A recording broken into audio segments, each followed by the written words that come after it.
So good evening, everybody. A very warm welcome to this year's Transport Planner of the Year lecture on behalf of the Transport Planning Society. I am Ben Plowden. I'm the chair of the Transport Planning Society. We exist to represent transport planners to support their professional development through our skills program and influence both policy and practice around transport in the service of bringing about a more sustainable transport system to support a more sustainable world. Each year, we organise the Transport Planner of the Year competition. We get nominations for a significant number of extremely talented and accomplished transport planners. There's a rigorous selection process, the details of which I won't trouble you with, and we eventually end up identifying the Transport Planner of the Year. So I'm delighted to say that last year, 2024's Transport Planner of the Year was Nicola Waight, who is our speaker for this evening's webinar. Nicola works for Hampshire County Council, where she's head of the transport planning services for the County Council. She leads an in-house consultancy team, working both for the county but also for other clients, mainly in the public sector. She has a team of 24 staff who deliver a range of projects such as transport statements and assessments, strategic transport assessments, case-making studies, policy and bid development. And she's recently delivered 8 local walking and cycling infrastructure plans, LC WIPs as they're known, and strategic transport assessments and plans for several clients. So Nicola was nominated for her work on fixing transport assessments as part of the Fixing Transport Assessments National Working Group. And she said to me in an email that her presentation, which you're about to hear, is about the frustration with transport assessment guidance and application and what that working group is trying to do to fix those issues and deal with that frustration. So what we're going to do is ask Nicola to present her thoughts and findings on how to fix transport assessment for about 25 minutes, half an hour. I'll probably then ask Nicola a couple of questions, which I promise won't be too difficult, and then we'll throw the conversation open to all of you on the call for any questions or comments you might want to make, which I'll obviously put to Nicola and get her thoughts. So Nicola, without further ado, over to you. Thank you very much, Ben. Can you hear me okay? Yeah, excellent. Great. I'll make a start, but I just need to apologise in advance. A plasterer we've been trying to get hold of for several weeks has just told us he's arriving in half an hour. So my other half's going to deal with that, but you may hear the door get knocked. Anyway, my name is Nicola Waight. I work for Hampshire County Council, but I'm here today both as myself and also as the chair of the Fixing Transport Assessments National Working Group. What am I going to talk about today? Well, I'm going to talk firstly, what is a transport assessment, in case you don't know? What's the problem with transport assessment? It's my problem with transport assessment. What have we done about it? What are we trying to do to change the situation? What change do we want to see? How successful have we been so far? And importantly, what have we learned along the way? So I'll start with, what is a transport assessment? So in essence, it's just a document. It's written normally by a consultant, mostly on behalf of a developer, and it's read by a development planning officer at a transport authority. It might also be read by Active Travel England if it's a big enough development, maybe National Highways if the development is near their network or has an impact on their network, and other interested parties, including members of the public, members, planning committees, that kind of thing. It's also an evidence to support either a site-specific planning application, so one for a bunch of houses, for example, or a local plan, which will look at all of the development in a borough or district over a longer term period and the impact of that.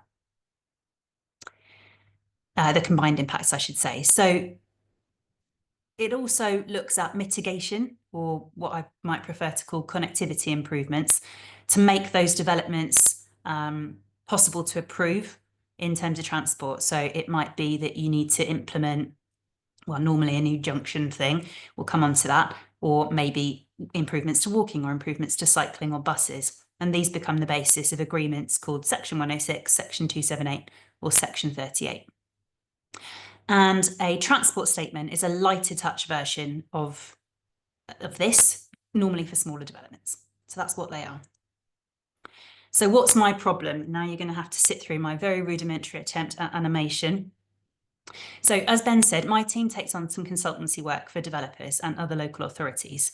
And a few years ago, we were working on a transport assessment for a mixed-use development, mainly housing, mix of housing types, including a block of flats, a nursery, a work-from-home space and a corner shop. And here's my development. It was in an urban area, not far from the town centre, with the shops, the doctor's surgery, the pub, the library, etc. And it was also quite close to the railway station, so a pretty accessible location in theory. Between the site and the key trip attractors were two fairly busy roads. The site sat on the junction of these roads with accesses onto both. And alongside both of these roads were quite narrow pavements, and there was no dedicated cycling infrastructure. Now, as the applicant for this site, what I would really have liked to have seen was mitigation or connectivity improvements to help the people who lived in this development to get to town or to the train station by walking, cycling, or public transport. But for anyone who's worked on one of these developments in the past, you can probably guess that is not what happened. So what was the problem? To start with, the local planning authority, like most in my experience at the time, wanted us to focus on improving capacity for drivers at that junction in the middle, and also assessing our impact on other junctions out towards the motorway. They were a lot less bothered about local non-car-based journeys, despite a lot of pressure from the local cycle campaign group. So we ended up spending both our time and our money on a junction capacity enhancement and some very meagre and localised off-site improvements to walking and cycling. You can think signs and a smidge of the edge of the site for a shared use path along the boundary. And of course, that junction enhancement meant less space and less priority for people walking and cycling. And so they ended up as the losers in this situation. So the local planning authority wasn't helping here, but neither was the national guidance. Between the National Planning Policy Framework and the Transport Assessment Guidance, there was nothing forcing us to do any better, only the severe test, which I'll say more on later. We were also asked to work to the Design Manual for Road and Bridges, which I'd say wasn't very suitable for these two-way urban roads. And that, like the census travel to work data and the severe test, set the tone for the whole assessment. This is just one example of many that I'm sure plenty of transport planners who work in development planning will be familiar with. And it got me feeling pretty miserable and then quite angry. And anger can be a powerful gift, so I started thinking about what I could do about this. So to start with, I talked with my friends in the profession and I asked them what they thought was wrong with transport assessment. And it turns out there's a lot wrong. So, for example, until very recently, transport assessments have been stuck on a predict and provide approach, which continues to perpetuate increased highway capacity for motor vehicles. So car demand grows in line with Department for Transport forecasts, and it must be accommodated at all costs. I'm very pleased to see in the latest NPPF that we're moving towards vision-led, and National Highways got there first actually in their guidance. Transport assessments are also not in line with policy from government. So NPPF, there's some things that we're doing that align with it and other things I would say that don't. Decarbonisation policy, regional policy, local transport plans, bus service improvement plans, LC WIPs, physical activity strategies, and climate emergencies. What we're doing only tends to count congestion and casualties, and it misses the things that we actually really care about. I would argue that it's making things worse and not better. It's counting cars, but not other modes. It's counting congestion, but not air quality or noise to any significant degree. And this is because of the severe test in National Planning Policy Framework, which sets out that a severe impact on the road network or a safety issue are the only transport grounds on which a development can be refused. And that severe impact is always interpreted as congestion. Transport assessments also assume that a bad site can be mitigated when it can't. We are still putting sites in the middle of nowhere where there's no chance of decent public transport connections, and everyone will be car dependent for as long as that development exists. So why are we doing this? There's a lot of concern that change risks objection. If you're working for a developer and you're working on behalf of a client, then you'll worry that if you do something differently, then it's going to cost more and the planning authority might not like it. So your reputation for future work is damaged. And if you're the planning authority and you want to challenge a developer that's doing it this way, it's very challenging because you've only got the severe test to base it on. If you don't come up with any better grounds and you go to appeal and you lose at appeal, you're going to have to pay all the costs. So policy isn't actually necessarily stopping us from doing a better job. Some of this is on us as practitioners, but the guidance needs to change too to help us. So what have we done about it? So starting back in 2023, I shared my frustrations on the sites I was working on and asked a few people what they thought, including Linda Addison, who I'm sure lots of you will know, and I took my colleagues up to the DFT offices to have a moan. The DFT were actually quite open to hearing what we had to say, shouldn't be surprising, and challenged me to say, well, there's nothing stopping you from doing any different. And so things snowballed a bit. I got a few friends together, and then if they got a few friends together, and we ended up establishing a national working group called the Fixing Transport Assessments National Working Group, which isn't very catchy. That's not my forte, coming up with catchy names. We now have over 100 members from almost 50 organisations and 399 members in our LinkedIn group. Really good if that could go to 400 later. We've also had consistent engagement with the Department for Transport, MHCLG and others, including Homes England, Active Travel England and National Highways, who are all observing members of the group.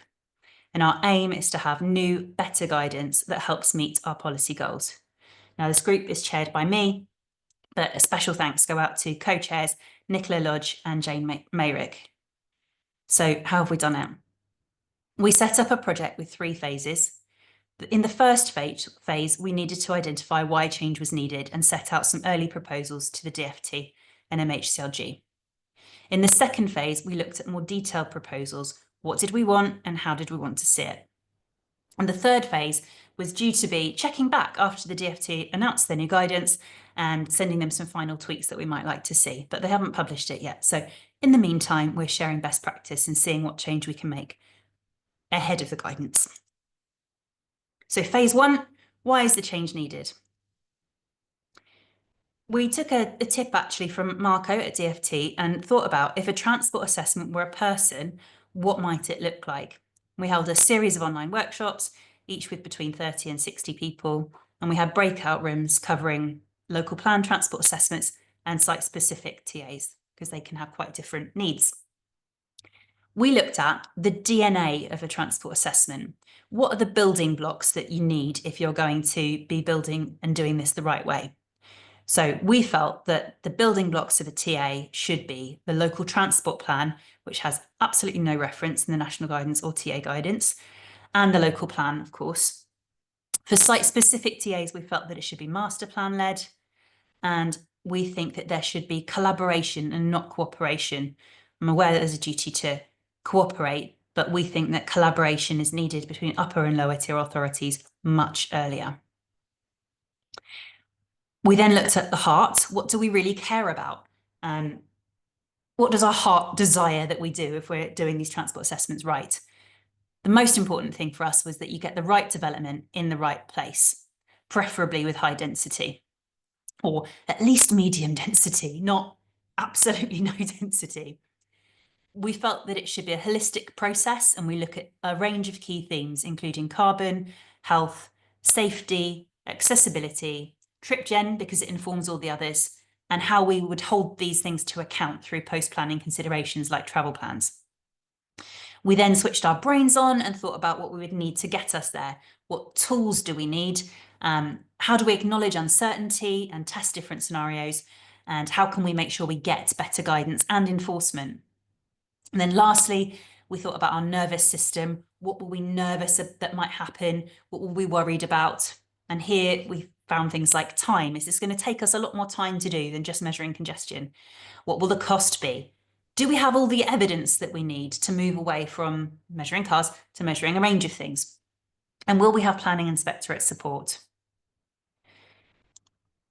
We then hopped into actually bringing a few different transport assessments from a range of different stakeholders together to see what they contained. Now, most local plan transport assessments follow the same structure.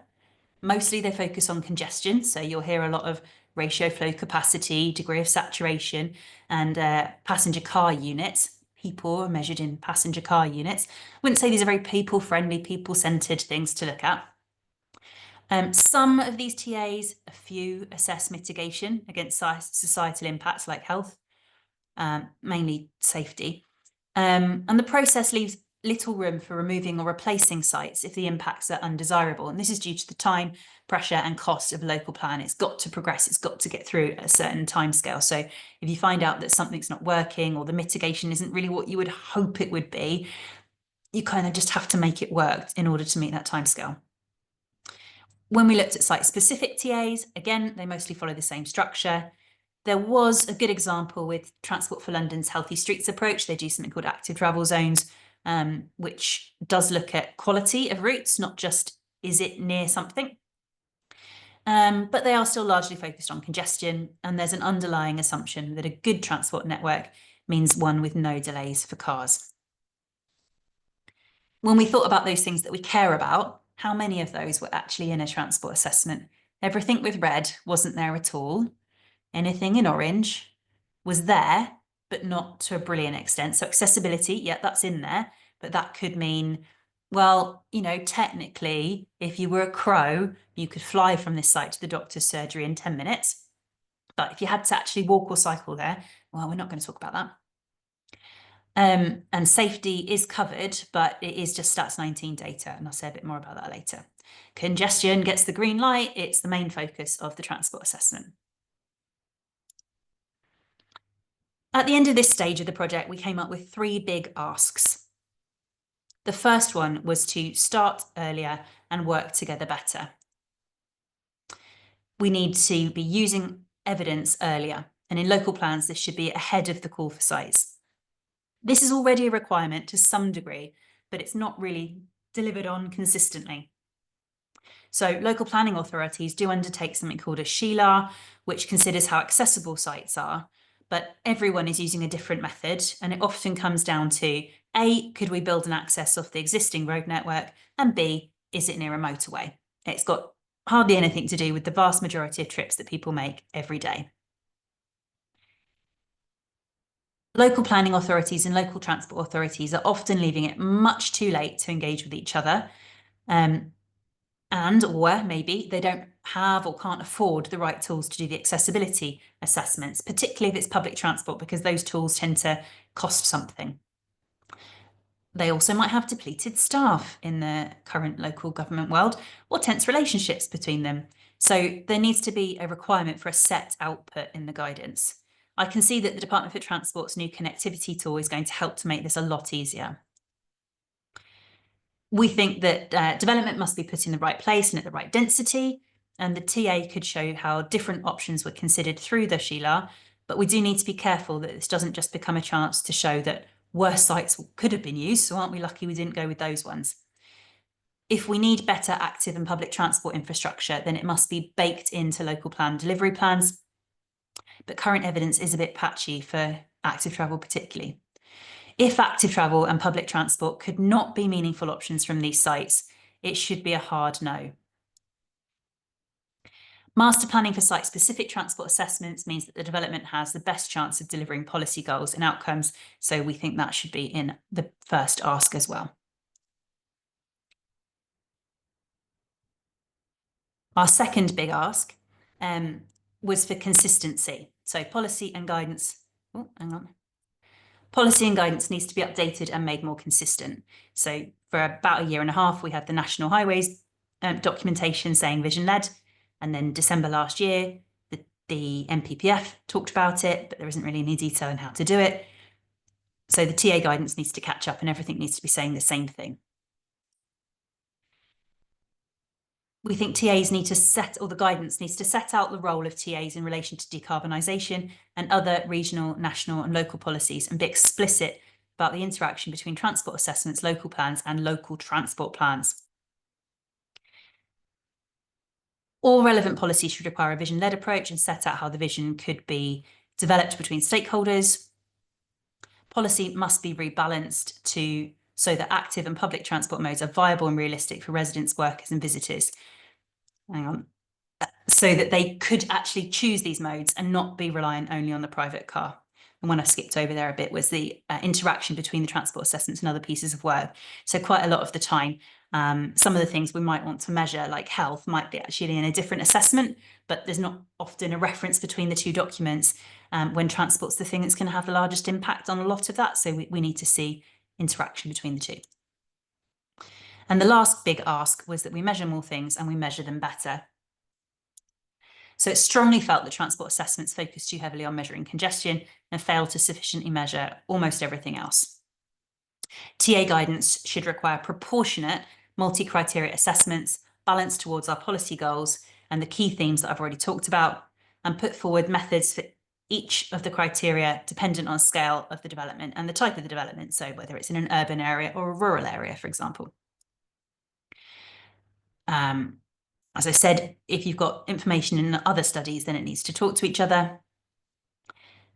And we need to be moving away from the worst case. So a vision-led approach should be tested through scenarios, and the guidance should set out how this should be done proportionately for different types of development. The default should not be the worst case, because this will lead to providing for the worst case and won't support the delivery of our policy goals. And the role of the travel plan should be strengthened to monitor and manage delivery of the vision. Then lastly, the DFT should provide us with the data and tools and support that practitioners undertaking these assessments will need, and making the outputs easier for everyone to understand and interact with. It should also look to improve guidance on modelling, considering the role of transport models in this new multi-criteria assessment world, and support practitioners to understand the right approach for their TA. I've highlighted one of them in pink because the new bit about scenario testing in NPPF kind of starts to get us there. So at the end of this stage, we delivered our results to an audience with the DFT, MHCLG and friends, and I will say we got a good reception. So we moved on to the detail. This is phase 2. What and how do we want to see these changes? We did this through a number of workshops on these different themes. So carbon, health, road danger or safety, however you want to word it, accessibility, trip generation, and post-planning considerations, which was mainly around travel planning. And we had all these excellent speakers come and talk to us with their examples.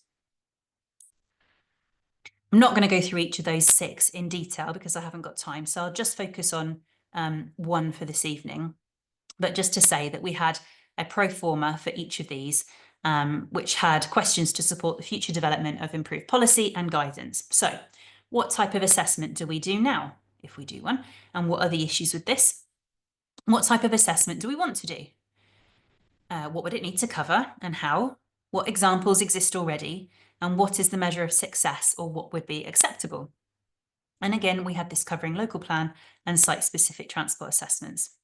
So I'm going to use the health pro forma because it's my favourite topic. The way that streets are designed and managed and used has a significant impact on the health of people who use them. So streets affect our health through road danger, severance, noise, air pollution, and the impact on our well-being. How do we measure it in TAs? Currently, it's mainly through Stats 19 data, so police casualty data, and we might look at whether or not the site or the traffic from it is going through an air quality management area, and that's about it. We're not health experts, and so proxies are needed. I've mentioned TfL's active travel zones, which is based on Lucy Saunders' Healthy Streets. And this looks at proxies like traffic volume, speed, and mix of vehicles to give a good idea of how welcoming, accessible, and safe a street is. So something like that looks at quality and the impacts on health could be quite straightforward. Some people are already doing it. I'd like to see something like that. What would be acceptable? Now here we thought about a net gain in health outcomes, similar to biodiversity net gain, but it could be very proportionate for different types of development. So if you just had a small development of 10 houses, we could say, well, we'd like to see a continuous footway over the access of that, please. If you've got a much larger development, you could be looking at contributions towards public transport or a cycle track that takes you all the way into town. And again, we think that we could have links to those other assessments and have an iterative process, for example, with the air quality assessment.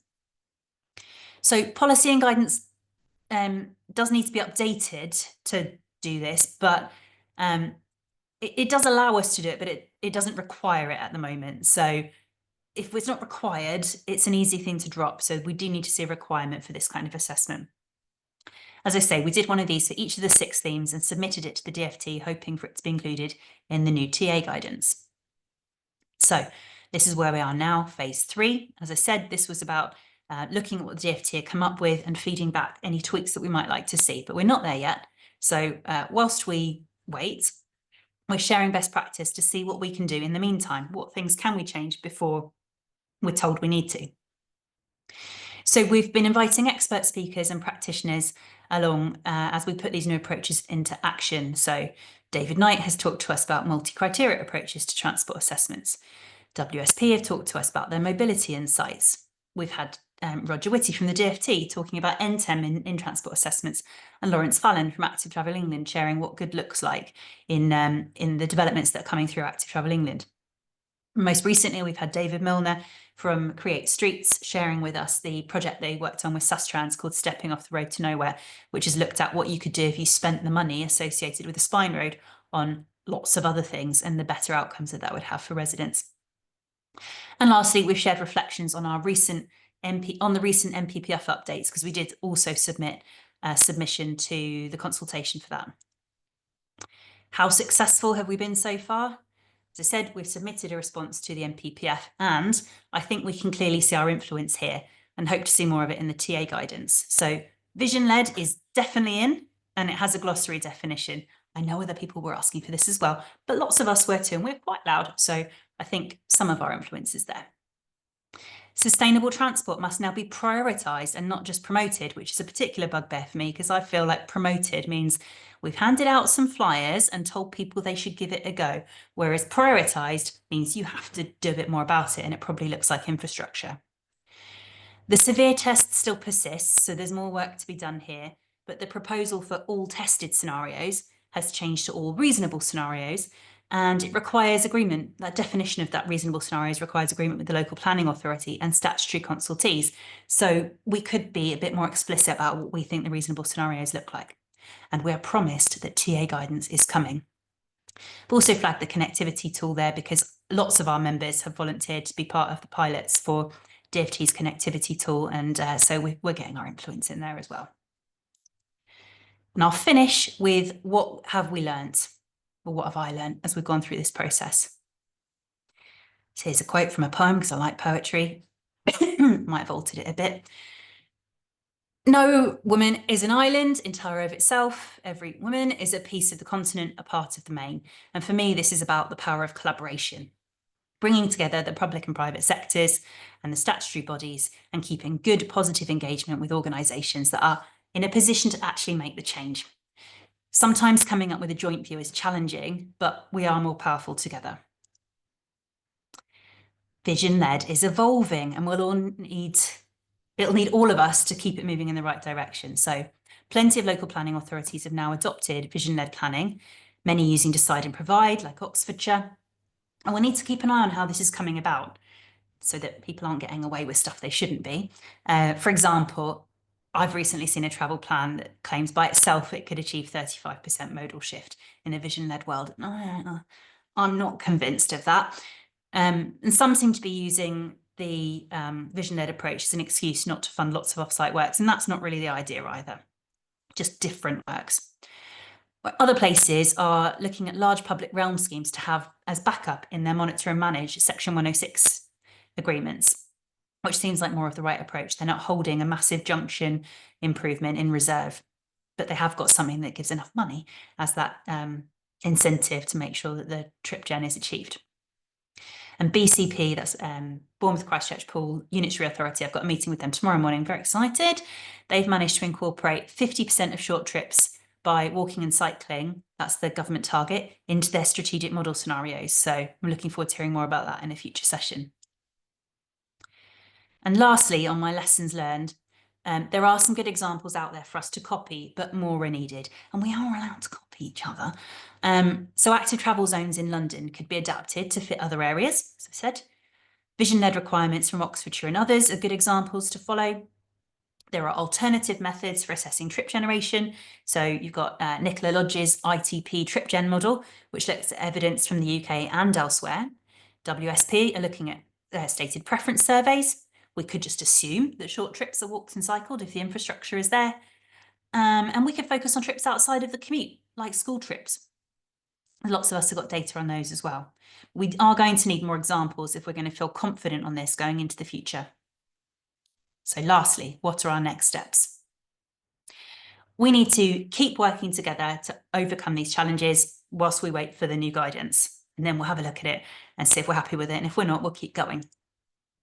We need to keep pushing to overhaul or ditch the severe test. And we need to keep phase 3 open to share how we're progressing. So I really think that by working together, we can do a much better job, move a lot quicker if we stick together. Thank you.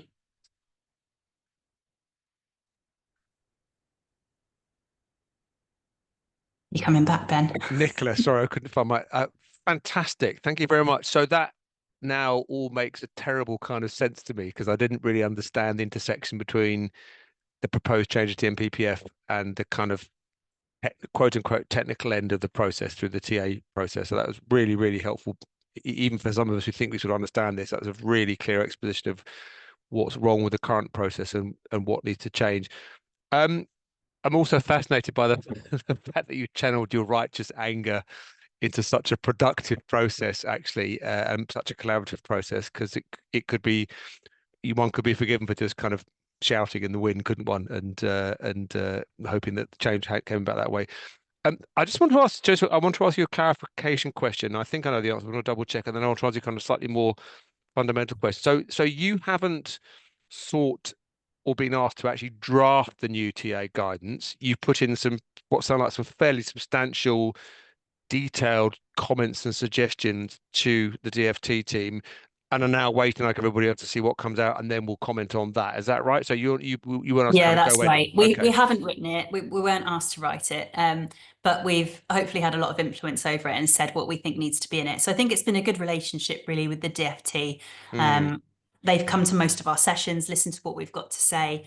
I'm not sure if I really wanted to write it because then if everyone hated it, that would be my Yes, fault. but it'd be your fault.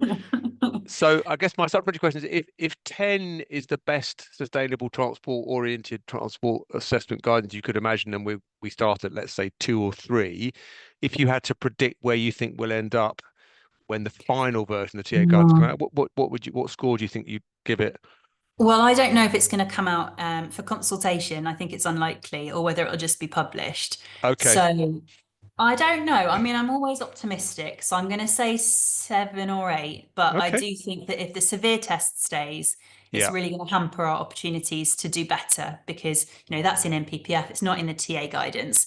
Maybe the TA guidance could say a bit more about what the severe test means if you're letting the local authority set that. But yeah, by itself, I think some of these things are really easy moves to make. So I'm hopeful, and then over time, we'll get it even better. Okay.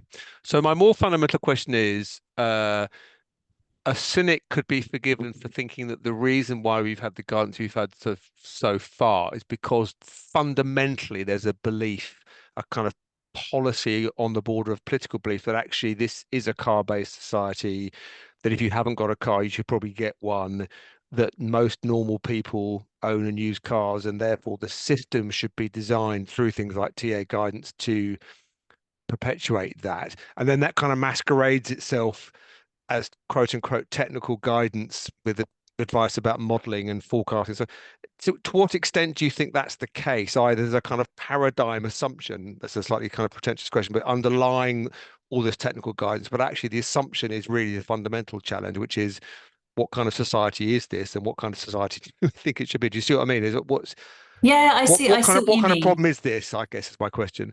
Well, you could say something political about this Mm, because, 12 years or so ago, the guidance was a lot more detailed, a lot better than it is now. mm, Um, I think that there's something to do with making it as easy as possible to build houses, so make the guidance as simple as possible.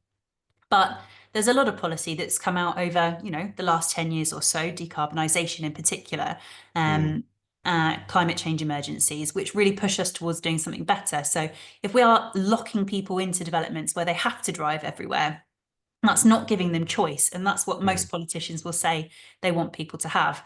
And I mm, don't really think most people want to drive everywhere or want to have to drive their kids to Scouts or the school. We've got a development that's within Hampshire where it is not very far away from a motorway. It was built off of the um, premise originally of an out of town shopping centre, and it's grown from that. And we've done a travel plan there, and everyone has told us they they can't stand the fact that they have to drive everywhere. So I don't believe that everyone does want to drive everywhere. They just don't have the choice of taking other modes because the other infrastructure isn't good enough. brilliant. All right, and then I'm going to abuse my role as chair and ask you one final question, and then we'll go to questions from the audience. So you've mentioned the changes in the NPPF, 1.5 million houses needing to be built at pace, wider changes to the planning system, sort of government rhetoric about the builders, not the blockers. In the round, going back to my sort of previous question, where do you think we're going to end up with those what sound like kind of competing pressures on the technical processes that you do every day? Where do you think is that going to end up? A bit better, a lot better, if you add up the sort of net effect of all that? I don't really see what we're suggesting as a blocker. Okay. And David Milner presented really well at our last session last week, showing that a development, the example that they'd worked on in the report was based on a development that was going to come forward with a spine road. Now, no Mm, one in that community wants the spine road. It's going to cost an absolute fortune, now more than it would have done 10 years ago. And it's not bringing any housing forward because of that road and the attachment to that road. Whereas if they'd done the alternative and brought forward the walking and cycling stuff, the rail, I can't remember the name, overtaking lane at the train station, then they could have already got loads of the houses away. So mm, it's not necessarily a blocker. It's just about how you measure things differently. And if you think about what that TA is covering, the vast majority is congestion. So we're not saying you need to measure all these other things and this. We're saying you need to find a balance between them using lots of proxy data really to get a better coverage. So I don't see them as at odds with each other. Others might disagree with that. I do think we've got a problem with not having good enough sites in the right locations, which means that we might end up with more new towns, which is fine as long as you build them big enough and with enough density that they can be yeah. supported by public transport. Brilliant. Okay, so we're going to go to a couple of questions from the audience. Phil Jones has asked, is there a lack of research into the basic assumptions and building blocks of transport assessments? For example, we typically assume generated traffic is all additional to the network, but that can't be true. New housing doesn't build cars, exclamation mark. So is there an Yeah, issue here about sort of the information you've yeah. got, what we understand? Yeah, I definitely agree with that. Just because you've got new houses doesn't mean that suddenly all of it is going to be filled by brand new people with brand new cars. So yeah, I would agree with that. I think also that we never really go back and check. So we've done this congestion assessment. In 10 years' time, was it really there? I've been Mm, looking at a local plan recently, and the area, we've just used the DFT stats. That area, that whole borough, has barely seen any traffic growth in the last 15 years. And yet every development that will have come forward in that period has probably been asked to use temporary growth rates. So it's over-egged the amount of traffic that was going mm, to come from those sites. It will have built bigger junctions, which will have induced more traffic. So it's gone the wrong way about it. So there's evidence that's, in my view, wrong there. But also there's a bit of a lack of evidence about if you do X for walking, it will equal Y in terms of people walking. And that's quite a challenge for us at the moment. As I said, there are some TripGen models that we can already start to use, but I think we're a little bit tentative until we see that they've been really successful. So we need to share more of that information so we feel more confident. brilliant. Okay, then a question from John Carr. You mentioned in your talk, Nicola, that DFTM and CLG are sympathetic. To what extent does that sympathy extend to other departments? Department for Education, obviously, whose policies affect travel demand, health, who are on the other end of this, both in terms of good and bad outcomes, and particularly the Treasury and whether they're able to kind of step outside the what John's called the Yeah. Bible of the Green. But how's this landing with other departments, as far as you're aware? As far as I'm aware, I don't know actually. I don't know. Right. I'm hoping that DFT and MHCLG are doing that work. I know locally that it is landing really well. So with our public health teams and those people who work in public health around the country definitely want to see this. They're responding to local plans saying you need to be doing more of this. So education wise, I would hope that it sits really well as well. And we've started to introduce in our transport assessments that kind of healthy streets check for expanding schools, because we work on our own expanding schools program. So not just the school, but how are actually people getting there and what physical improvements can we introduce. So there's stuff that we can do without having explicit support. But yeah, I can't answer that in any detail, I'm afraid. Okay. Then Peter Jones asks, where and how does freight and commercial traffic fit in this picture? And is it significant enough in terms of it being an issue to worry about when thinking about TA guidance? Yeah, I don't know. I mean, the majority of our discussions have revolved around business sites and housing sites because of the massive drive for building more houses. However, I have thought about this. I've worked on a minerals and waste plan recently where you're looking at big lorries moving around, but the numbers are normally fairly low and they're not always on routes that are alongside, where people would be walking or cycling. So it hasn't looked at that in quite so much detail. Yeah, that's probably all I can say on that. Okay, very good. Thank you. Then Sharon Payne, who leads on rural transport issues for Transport East on behalf of the Subnational Transport Bodies, has said, great session. Thanks, Nicola. Her question is about less dense rural developments. Do you think this approach can also help in non-urban areas? And if not, what else might need to be considered? Yeah, I do think the approach can help in rural areas, but you're going to have to think about them differently. That's why we said it needs to be proportionate. So, I mean, my expectation would be that most people in a rural area are going to have cars and that they're going to drive them for longer trips because they don't have all of the facilities in their area. But could we make it so that they're all driving electric cars? And could we give them options to get to their local corner shop and the local pub by walking and cycling or taking the bus instead? So we would like to see that balance still. There's a lot of rural areas where the town looks really similar to towns in more urban areas. So yeah, there is a difference for sure, and the same between large and small developments, but I can still see it being applicable proportionately. Brilliant. Madeline Bosa has asked, building on your point about a lack of review at a later date of what actually happens, despite instead of what the model suggests might happen, have you found any guidance or policy that would make this a firm requirement? I.e., you must go back and have a look and then report on what you found, particularly in relation to mode shift or traffic growth. Well, travel plans are meant to do that to some degree. I think they're not always looked on as I don't know what the right word to say is there, but they're not always given as much strength or emphasis or importance as they should have. So you can already tie this kind of thing into Section 106 agreements and say, if you're not doing it, then you need to do X, Y, or Z. And yeah, that is already part of travel plans. But in my experience, it does sometimes get forgotten. And you might be sitting on bonds from developers when you could be pushing them to do a bit more, but everyone tends to forget once the development's built and done. I think that if we do end up with monitor and manage as part of this vision-led approach, and everyone is encouraged to do more around that, then I do think there'll be a lot more attention on it. And you can do a lot with your trick surveys if you mandate those and not just say, well, we'd quite like an ATC, please. So you've only got the cars, but again, you're looking at a broader set of data.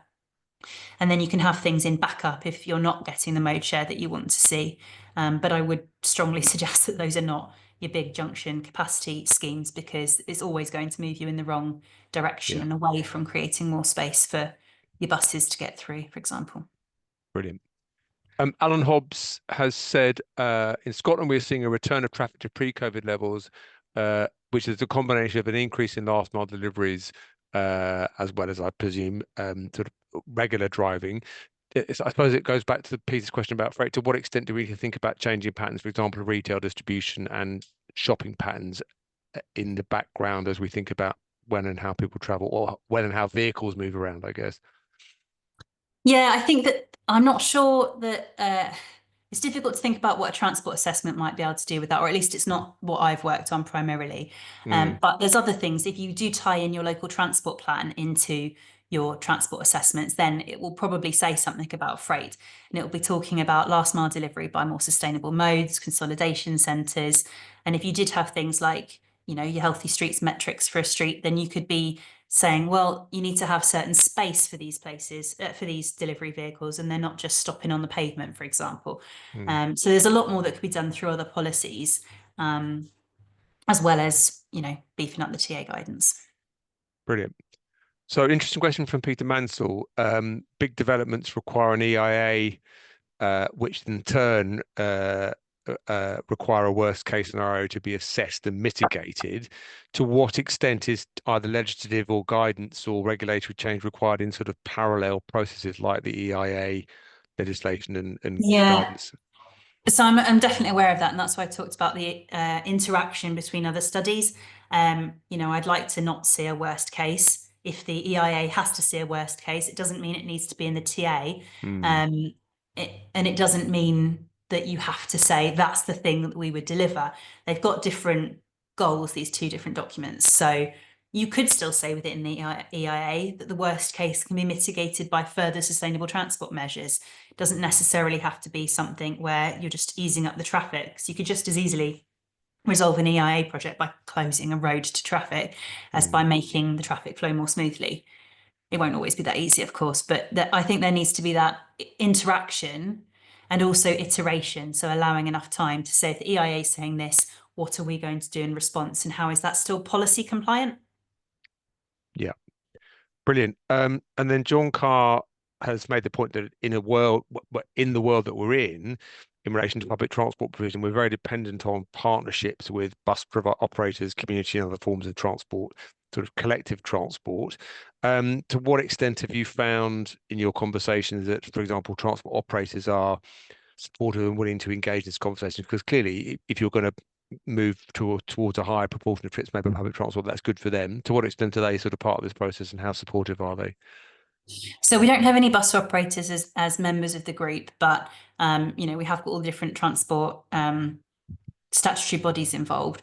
I would say that there's no reason for them not to want to engage with it, because what we're asking for is big enough developments to enable that sustainable transport link to happen, and for commercial bus services to be able to run. So at the moment, you know, the TA guidance actually says you should be looking at bus capacity and routing and talking with the operator. I haven't seen any TAs that do that. So we're kind of skipping over things that we're meant to be doing because no one is really pushing for it. Yeah, I think that as long as we're building big enough developments that can be easily served by buses, it's crucial to have those conversations before you design it. Otherwise, you end up with something where the bus can only really access that bottom part of the site. It's never going to do the loop through a site, because who wants to spend all that extra time on the bus? And they're not going to walk to the bus stop because it's just that bit far. So it does have to be integral when we're talking about site-specific transport planning, that site-specific transport assessment, that's very important. But when we look at the local plan as well, one of the great things about the DFT connectivity tool is that you can look at every cell in the whole country and see how accessible that site is by public transport. So you could be saying, in the TA guidance, you need to reach a certain level of connectivity by public transport. Otherwise, this site's not going to be supported. Okay. So you can make it more dense, you can make it bigger, you can move the housing closer to the road, lots of different things. Yeah, but critically, what you want this to be is the justification for not approving something which is clearly not going to be sustainable in transport terms. Essentially, that's the Yeah, I don't think that we should be yeah, approving sites that can never be made yeah, sustainable, because yeah, you're locking those people into yeah, their yeah, cars, you're forever. locking them into worse health Yeah, forever. yeah. Brilliant. Okay, look, questions flooding in. Alex Philpott said, "Great presentation, Nicola. Thank you.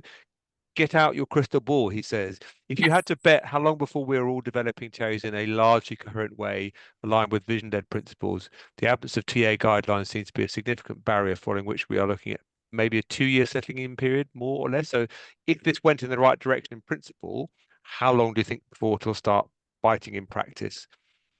I think change takes a long time. Okay. I think it would be great. You know, we're actually, I'll take that back a little bit. We're already seeing lots of vision-led transport assessments in Oxfordshire. You know, Will won last year, Transport Planner of the Year for his guidance, and lots of authorities have picked that up and are now using it. So some things can happen really quickly. Other things might take a little bit longer. So if we ended up with new requirements to measure the quality from where the site is to the school or to the train station. We've probably all got methods of doing that fairly readily. Hmm. So we could start doing that. We will need to keep an eye on it though, because there'll be very different levels of perspective in how to do that unless you're using a good objective assessment. And there are other things which I think will take longer because it takes a long time to get things through planning committee. So Oxfordshire, unless they've got an update for me, still haven't got their first section 106 signed off on this new approach. So we're still a little bit, is it going to happen? Is it not going to happen? And once you start to see a few more go through and get a bit more confidence with it, then I can see more authorities and developers going, all right, okay, we'll do that now. So yeah, some things I think will move more quickly than others. I'd like to see some significant change within the next couple of years, but I think it'll be maybe 5 before it's bedded in. Depends when they actually publish it, doesn't it? Still haven't seen the pavement parking guidance. Yes. So another question for me, just to abuse my role for a second. So let's assume that big housing developers quite like the current approach because it's easier, quicker, cheaper to build fairly simple housing developments on sites, on greenfield sites, without having to put in lots of supporting infrastructure or think about remediating urban land. To what extent are the developers, do you think, as far as you've engaged them, sympathetic to the approach that you've been recommending to the department? Well, we've been hearing what they think through the consultants that work for them, Hmm. so I can reflect on that.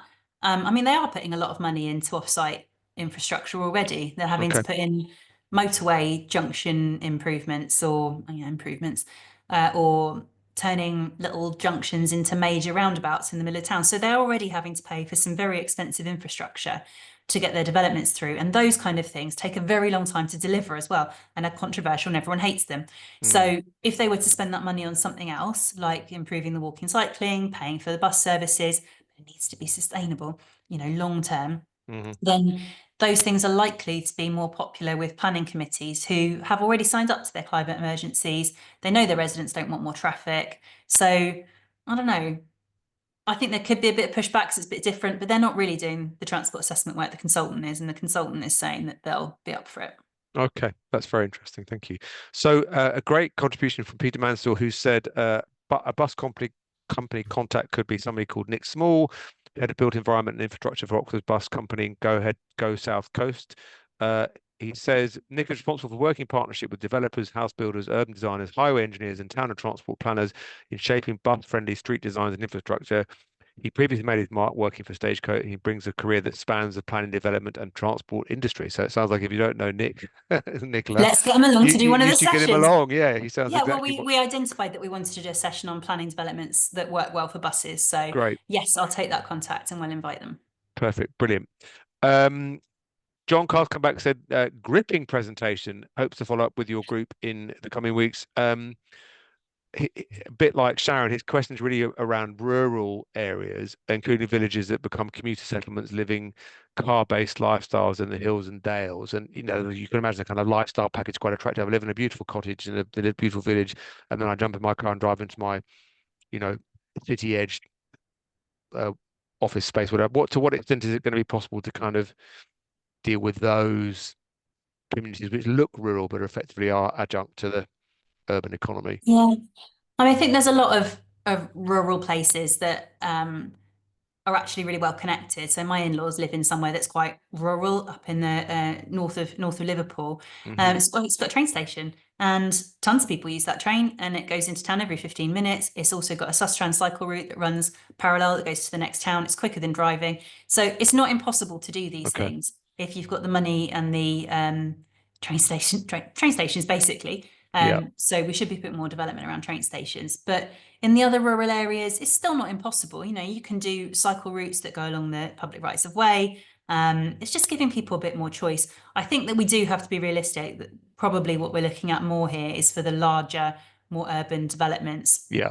that are going to have that massive impact on carbon, that massive impact on health. And we should be putting more developments there because they meet policy goals much better than sticking lots of smaller ones in the rural areas. But there will always be housing developments in rural areas because Yeah, it's easier to get 10 houses in than it is to get 1,000 in. yeah, for sure. Um, Conscious of time, another question from John Carr, who's very prolific in his questions, but they're all great. So he's mentioned the fact that the Northumberland line reopening has opened up the former Northumberland coalfield for redevelopment, and that successfully used land value capture in its business case, and presumably as a source of funding to put the investment in, and it's already performing better than forecast. To what extent have you seen, or do you think there might be potential for linking what you're doing to this whole question around land value uplift and actually capitalizing on some of the economic benefit that landowners will get? Hmm. I don't know. What do I think about that? I think that if you, like, did you talk about a railway line on that as Yeah, well? I think Northumberland County Council, actually it might be the Combined Authority have just reopened a line. I think it runs north of Newcastle called the Northumberland line, which is deliberately designed to kind of to your point about rural railway stations to open up former Yeah. coalfields in Northumberland. And from what John is saying, it sounds like they used the argument that you could actually use the increased value of the land adjacent to the railway line to essentially, a bit like the still in London for Crossrail, to help fund some of the infrastructure improvements. So I guess the question is really, could we align this approach to transport assessments to questions around the value of land and whether we could use some of that value uplift to pay for some of the infrastructure that would help it happen?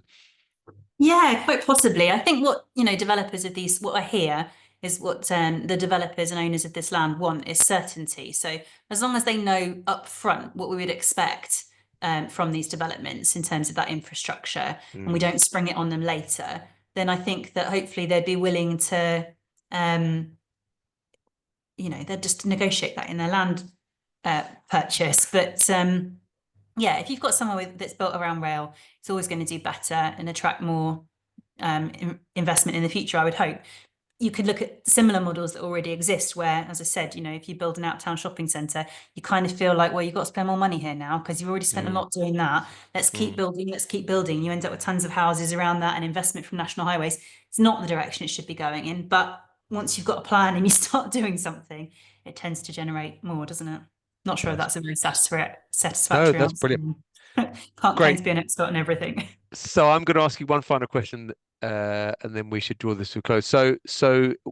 What's what we've got on the call? You've got, nearly 100 people who work, I'm assuming, are interested in this area. What's the one thing you'd like people on this call to sort of take away from your presentation, and what would you like them to do with that one thing? What's the most useful thing we could do for you in your working group? Oh, I think I'd like people to focus on the three big asks and think about how they could incorporate them into the work they're already doing. Because, as I said before, some of these things you can do without new guidance already. Hmm. NPPF is already asking for some of it, and we're not doing it, as is the TA guidance. So I would say to start with that. And particularly, I'd encourage people to check out the connectivity tool when it comes available to everyone, because I think that's really exciting in helping to do that early Sheila work of where sites should go and where they shouldn't, and giving local authorities the more power to say, no, you just can't make it work here, or you're going to have to fight really hard to make it work here. And it all starts with the local plan. If you don't get it right at that stage, you're leaving yourself open to development coming in around the sides, Mm. or you're saying this site's great when it's definitely not. And I think that tool will be really helpful. So keep an eye out for it. Brilliant. So look, that was absolutely fantastic. I've written down four phrases here in terms of sort of your core messages. One is channel your anger, your righteous anger, work in collaboration with a whole variety of stakeholders, other professionals, the private sector, local government, central government. Uh, do this stuff early in the processes. So think early about this Yeah. stuff because it's much more difficult to do it better later once you're already a long way Yeah, down the road. absolutely. And keep going will be my so well Just let's keep going. see what score we get out of 10 for the new guidance, and then if it's a 5 or a 6 rather than a 7 or 8, then we'll just have to keep going uh collaboratively with you and your colleagues. Absolutely fantastic, thank you so much, that was really really interesting. Oh, one final question people have asked, can people have the slides, and if so we'll talk to IT about how we make those slides available. Are you okay to have your slides be made available? Yeah, I'll get a PDF version of that Perfect. sorted tomorrow for you. That's fine. Brilliant. And do join the LinkedIn group as well, because that's how you can track all the progress. So there's a link in the last slide, which I'll send out tomorrow. Brilliant. Okay. Nicola, thank you so much. That was absolutely amazing. Thank you, everybody, very much for joining this call on a Thursday night. I hope you have a wonderful evening, and let's wait with bated breath to see, firstly, whether and when we get the new guidance, and if so, whether it's moved enough in the direction that you've argued very clearly that it should move in. Thank you all very much. Have a great evening. Thank you. Thanks.